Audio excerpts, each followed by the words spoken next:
अस्सलाम वालेकुम माया गफूर चांग तव्हां ॾिसी रहिया आहियो चैनल सवाद सवाद में अवां खे ख़ूबसूरत खाधा ठाहिण सेखारींदा आहियूं। सिंधी जैन चैनल के सब्सक्राइब कयो, लाइक कयो ऐं शेयर कयो। अॼु तव्हांखे असां ठाहिण सेखारियूं था वाइट चिकन कढ़ाई।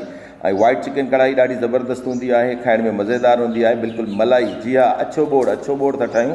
असांजे चैनल सब्सक्राइब कयो, लाइक कयो, शेयर कयो, बेल जो आइकन ज़रूरु दॿायो। त दोस्तो असां ॿारी सी बाहि वां काठियुनि जी बि करे सघो था। मां हिते गैस जे चुल्हे ते पचाए रहियो आहियां। कढ़ाई रखीसीं हुन जे मथां ऐं हुन में विझंदासीं आयल पाण जजे मिक़दार में विझंदासीं, छाकाणि त काफ़ी हद ताईं भुञणो आहे असांखे, पंहिंजे हिन गोश्त खे पचाइणो आहे हिते ई।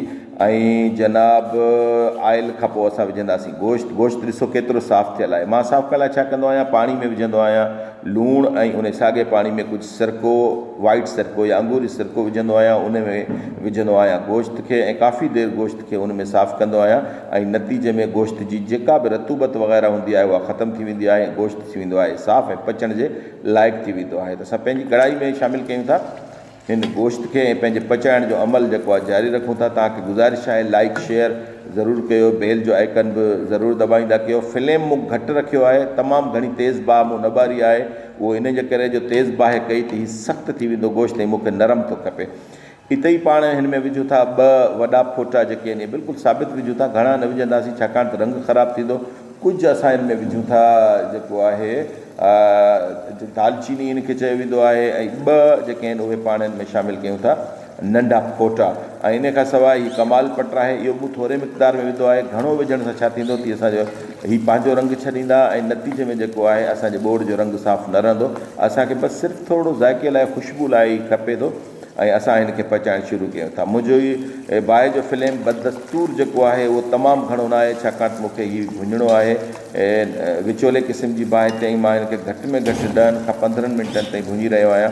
छो त मूंखे हीउ भुञणो बि आहे ऐं हिननि खे गोश्त खे सख़्तु बि न आहे करिणो। जेकॾहिं बाहि मूं तमामु घणी तेज़ करे छॾी, आयल तमामु घणो गरम थी वियो, थी वेंदा सख़्तु। ऐं सख़्तु मूंखे हीअ हरगिज़ बि न आहिनि करिणा, नरम ऐं जूसी करिणा आहिनि। ऐं जनाब हाणे छाकाणि त हुन में आयल तमामु घणो विधो, कंहिं थांव में पाण एक्स्ट्रा आयल खे जेको आहे धार कयूं था। जेकॾहिं तव्हांजो गिहु हूंदो उनखे बि तव्हां धार कंदो, जेकॾहिं सिंधी गिहु या मखण वग़ैरह में बि तव्हां हिनखे पचाए सघो था उनखे बि धार कंदो। आराम सां कजो छाकाणि त काफ़ी ॾुखियो मरहलो आहे। जेकॾहिं थोरी बि तव्हां ग़लती कई थी, एॾो गरम जेको आयल आहे तव्हांजे मथां हारिजी सघे थो, तव्हांजा हथ वग़ैरह सड़ी सघनि था। त असां बाक़ी थोरो आयल जेको आहे हिन पंहिंजी कढ़ाई में रहणु ॾींदासीं। ऐं हाणे हीउ इन थोरे आयल में जॾहिं भुञंदो त हिन जो ज़ाइक़ो अञा ॿियो थींदो, छाकाणि कि गरम कढ़ाई खे बि गोश्त लॻंदो, कढ़ाई बि हिन खे पंहिंजी हिकिड़े क़िस्म जी जेका आहे उहा टेस्ट ॾींदी। त तव्हां ॾिठो आहे त मूं हिन में पाणी वग़ैरह शामिलु न कयो। मां हाणे हिन में विझां थो बसर। हीउ बसर बिल्कुलु कद्दूकश थियल आहिनि, जेकॾहिं न त तव्हां सन्हड़ा करे विझंदो, मूं कद्दूकश करे विधा आहिनि। ऐं कुझु बसर मां जेके आहिनि थोरा ॿिए नमूने जा कटियल जीअं आम तौर ते विझंदा आहियूं उहे बि विझंदुसि, छाकाणि त कद्दूकश बसर जेके आहिनि उहे बिल्कुलु जेके आहिनि उहे पची रास थी वेंदा ऐं उनजी जो ज़ाइक़ो ईंदो ऐं हिननि जो पेस्ट ठहंदो, जेके कुझु साबित क़िस्म जा बसर आहिनि। असां हिननि खे घुमाईंदासीं ऐं हिननि खे पचाईंदासीं। पचाइण जो हीउ अमल काफ़ी देरि ताईं रहंदो, 10-12 मिंट असां पचाईंदासीं हिन खे। ऐं तव्हां ॾिठो आहे त मूं हिन में अञा ताईं ॿिया के मसाला जेके आहिनि न आहिनि विधा, पर हिन मौक़े ते मां हिन में शामिलु कयां थो अदरक ऐं लहसुन जो पेस्ट। अदरक मां मुराद हूंदी आहे कचो सुंढ ऐं लहसुन आहे थूम। ऐं जनाब इन खां पोइ असां वरी हिन खे घुमाईंदासीं, हिन खे पचाईंदासीं, छाकाणि त असांखे अदरक ऐं जेको आहे उहो थूम खे बि भुञणो आहे, पचाइणो आहे। ऐं घणी देरि बि न पचाईंदासीं छाकाणि कि असांखे साड़नो बि कोन्हे, सिर्फ़ु हिन जी ख़ुशबू, हिन जो ज़ाइक़ो, हिन जी ज़बरदस्त क़िस्म जी टेस्ट जेका आहे उहा असांखे पंहिंजे हिन चिकन वाइट कढ़ाई में शामिलु करणी आहे। त जनाब कुझु वक़्तु पचाइण खां पोइ मां हिन में शामिलु कयां थो तक़रीबन 1.5 गिलास खन आहे, हीउ आम गिलास आहे ओतिरो पाणी। ऐं उन पाणी में मां हिन खे पचण थो ॾियां। तव्हां इहो ॾिठो त मूं पहिरियों दफ़ो पाणी विधो, उन खां पोइ हिन ते ढक ॾिनो, कुझु वक़्तु पचायो ऐं ढक लाहे वरी असां हिन खे चेक कयूं था त हीउ बाक़ाइदगी सां असांजो पची रहियो आहे। काफ़ी हद ताईं गोश्त आयल में पको हो ऐं कुझु वक़्तु बसरनि सां गॾु पको, ऐं हाणे जेको आहे पाणी में पची रहियो आहे। मसालनि जो वारो अची वियो त हिन में विझूं था लूणु। हस्बे ज़ाइक़ा तव्हां विझो, जेतिरो खाइणु पसंदि कंदा आहियो इन जो अंदाज़ो तव्हांखे पहिरियां बि आहे। ऐं जनाब असां हिन में जेका शइ शामिलु कयूं था उहे आहे जीरो। ऐं जीरो ही असां साबित शामिलु कयो आहे। मूं हिन में कुटियल जीरो शामिलु न कयो आहे, छाकाणि त हीउ सही न रहंदो। अछा मिर्च विधासीं, उन खां पोइ जेके आहिनि कारा मिर्च असां विझी रहिया आहियूं। ऐं हाणे असां हिन में शामिलु करे रहिया आहियूं धाणा। ही धाणा जेके ॾॾर थियल आहिनि बिल्कुलु पाउडर जी शकिल में न आहिनि। हीअ ॾाढो मज़ो कंदा आहिनि। हिन खे असां कुझु वक़्तु घुमायूं था, कुझु वक़्तु हिन खे असां पचायूं था ऐं लॻभॻि 3 या 4 मिंट असां हिन खे हिन में पचाईंदासीं। असांजो कुझु पाणी हिन में शामिलु आहे, जेकॾहिं सिर्फ़ु आयल रुॻो वञी बचे हा थी असांजा मसाला जेके आहिनि उहे सड़ी वञनि हा। ऐं हाणे वारो अचे थो वरी हिन खे ढके रही कुझु वक़्तु पचाइण जो, वरी ढक लाहींदासीं तक़रीबन 3 या 4 मिंटनि खां पोइ। हीअ ॾिसो हीअ ज़बरदस्त ख़ुशबू शामिलु थी वियूं आहिनि। बाहि जो फ्लेमूं तेज़ करे छॾियो आहे, तव्हांखे बाहि हिते नज़र बि अची रही हूंदी, छाकाणि त हाणे मां हिन खे तेज़ करे सघां थो ऐं मुंहिंजो मक़सदु हिन पाणी खे सुकाइणु आहे, छाकाणि त गोश्त यकीनी तौर ते मुंहिंजो जेको आहे उहो ॻरी चुको आहे। ऐं हाणे असां हिन में शामिलु करे रहिया आहियूं ॾही। हीअ हिकिड़ी प्याली आहे ॾही जी। मूं ॾही खे छाणियो, उनजो पाणी जेको उनखे असां ॿाहिरि हारे छॾियोसीं, बाक़ी जेका ॾही बची उनखे शामिलु कयोसीं ऐं हिन खे असां हाणे घुमायूं था। ऐं हाणे असां हिन जे मथां ढक न ॾींदासीं। ढक न ॾियण जो हिकिड़ो सबबु आहे, उहो इहो आहे त गोश्त असांखे वधीक ॻाढ़णो कोन्हे।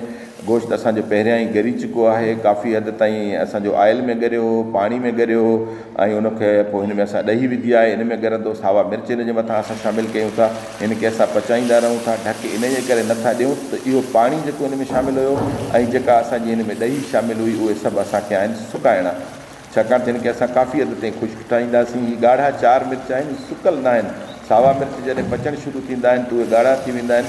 हीअ हिन में सावनि मिर्चनि वारो ई टेस्ट ईंदो, पर हीअ मूं इन करे विधा आहिनि त हीअ हिन में ॾाढो ख़ूबसूरत रंग छॾींदा।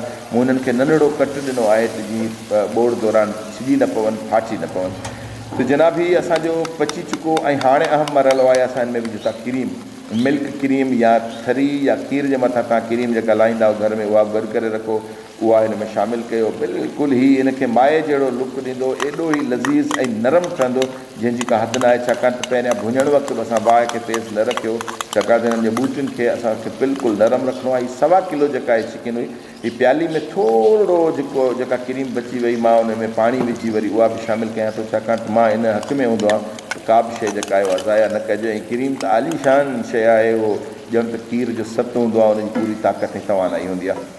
त जनाब हाणे असां हिन खे पचाए रहिया आहियूं। अवां ॾिसी रहिया आहियो चैनल सवाद में अवां चिकन वाइट कढ़ाई ठाहिणु सिखी रहिया आहियो। असांजे चैनल खे सब्सक्राइब कयो, लाइक कयो, शेयर कयो, बेल जो आइकन ज़रूरु दॿायो। असां तव्हांजे लाइ महिनत करे रहिया आहियूं। हीअ सिंधी जो मुंहिंजे ख़्याल में पहिरियों चैनल आहे जेको अव्हांखे एतिरो आसानी सां ऐं थोरे वक़्त में ख़ूबसूरत डिशिस ठाहिणु सेखारे थो। हीअ असां हिन खे पचाए रहिया आहियूं ऐं हिन खे तक़रीबन असां 8 मिंट खनि पचायो। हीअ असांजो पची चुको आहे। हिन जे मथां असां विझूं था सावा धाणा ऐं हाणे ॾिसो हिन खे घुमायूं था अच्छे बोर्ड जे मथां। हीअ सावा धाणा, इहे ॻाढ़ा मिर्च जेके हुया केॾो ख़ूबसूरत लुक ॾेई रहिया आहिनि।